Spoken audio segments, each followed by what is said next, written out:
Okay, let's talk about how to outline your informative speech.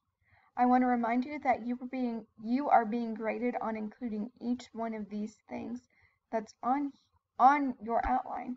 So it's in your best interest to do a good job, make a good effort to fill this out correctly.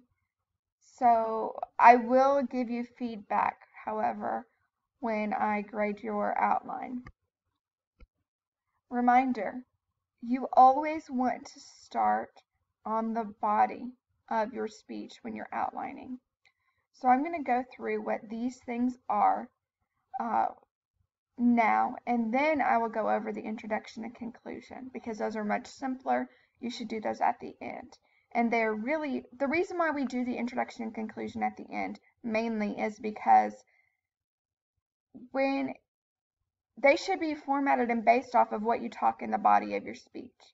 This is most important. This is where most of your talking happens. So that should be ironed out before you figure out these things. So let's talk about body point 1. For most of you, body point 1 is going to be a neutral point.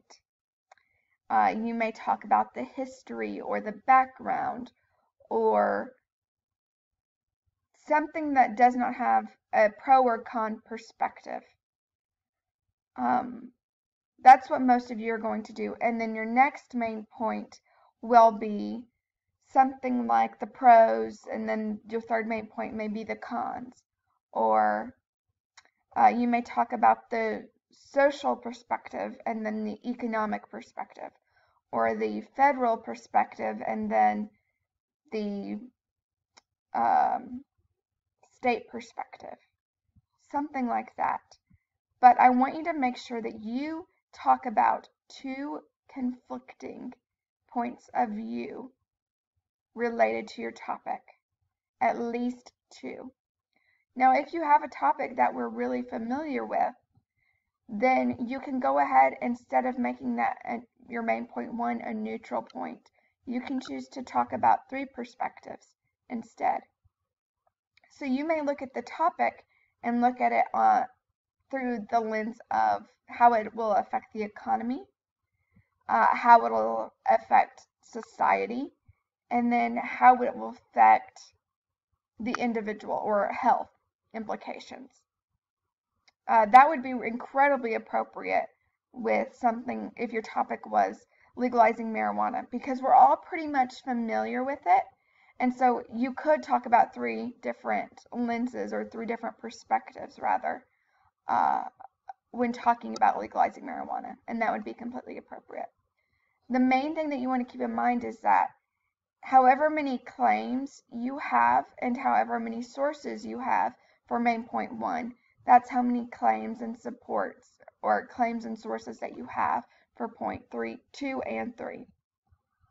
The only exception is if your main point 1 is a neutral point, you won't have claims, you'll really just have support. So if you're talking about the history, you're not really making an argument, and so you're just really telling a story. So that I would classify as support. Now, just because you see 2 claims and 2 supports for each claim does not mean that that's how many you have to have. You can choose to only have 1 claim per main point, or you can choose to have 3 claims per main point. But you want to make sure that if you have 2 claims for main point 1, that you have 2 claims for main point 2, and so on. So in between each main point, you're going to have a transition statement. This is literally what I want you to say. Now that I've told you about whatever your main point 1 is, now I'm going to talk to you about whatever your main point 2 is. So this language that you have right here, that's the language that you should use. You will literally just be plugging in a 1-word or maybe 3-word statement here and here. Now it's important to note now, and I'll note that again later on in this video, that the same language that you're using for your transition statements is the same language that you're going to be using for your preview of points in your introduction and your review of main points in your conclusion. So I think that's a pretty good description on how to outline the body. So now that you've outlined the body, let's talk about how to outline the introduction. The first thing that comes out of your mouth will be an attention getter. You should be mildly familiar with this, as you had attention getters for your demonstrative speeches. Remember, this is a fact, a story, a joke, statistics, something to build the interest in your topic. Get your audience engaged in your topic. Make them care about your topic. Next, you're going to tell your audience why this topic should be important to them. How is this topic going to apply to your audience? Now that's important. It's important to know who your audience is in that case. So for this speech, your audience is your teacher and your fellow classmates. So think about ways that your topic may interact with your audience, and that's what you say here. Next is your speaker credibility statement. So why are you a credible person to talk on this topic? Why do you have the authority to inform us about this topic? For most of you, it's going to be something simple as maybe I'm an authority to talk on this topic because I've been researching it for the last 3 weeks. That's probably what most of you are going to say. Now, let's say you're talking about cancer and you have a loved one who had cancer, or maybe you are even a cancer survivor. That can make you an expert on the topic as well. So if you have some personal experience with your topic, this would be an appropriate place to say that. Next is your thesis statement. I want you to use the language that I've provided here. Your thesis statement tells us what your purpose of the speech is. So your thesis statement for this speech should be, today I'm going to inform you about blank. You should have 1 to 3 words here. It may be, today I'm going to inform you about cancer. Today I'm going to inform you about legalizing marijuana. Today I'm going to inform you about democracy. Those kinds of things. So you want to keep it as simple and clear as possible. Next, you're going to have your preview points. So you're literally going to tell us what your main points are. You're going to want to keep this language very, very simple. The more times, the reason why we're going to repeat it multiple times, you're going to have it in your preview of points, you're going to have it in your transition statements, and you're going to have it in your conclusion, is because the more times that you say it, the more likely that your audience is to remember what you talked about. It also lets your audience know where you are going in the speech, and your transitions tell them where you are in the speech. So it really is a guide for the format of your speech. And it's a cue, it's an audible cue for your audience that if they drifted off or if they stopped paying attention, that, oh, we're moving on to a new topic. So this is what the preview tells us what your main topics are. So you can use this exact same language and just plug in your 1 to 3 word little thing. So first I'm going to tell you about the history of legalizing marijuana.